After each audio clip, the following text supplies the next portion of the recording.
रथयात्रा ही भगवान जगन्नाथ महाप्रभुंकर बाली रथ भक्त बलराम दास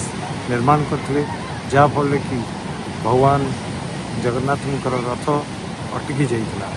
एवं आम से दिन को आमर बालुका चित्रकलार सृष्टि बोली आम धरी नहीं एवं सारा विश्व को मध्य जनईचु जे बालुका चित्रकला आरंभ होती भक्त बलराम दास भक्त आउ भगवान जो मिलन ताही गोटे पवित्र दिन हूँ रथयात्रा क्या रथयात्रा सारा विश्व भक्त माने पुरी को आसती प्रत्येक जाति धर्म सर्वशेष समस्ते महाप्रभुंकर दर्शन पाइबापी एवं यही पवित्र दिनटी हूँ आम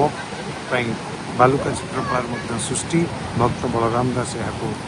आरंभ करते आम आम बालुका चित्रकला माध्यम 100टी बाली रथ निर्माण करछु एवं महाप्रभु जगन्नाथ स्कल्पचर कर।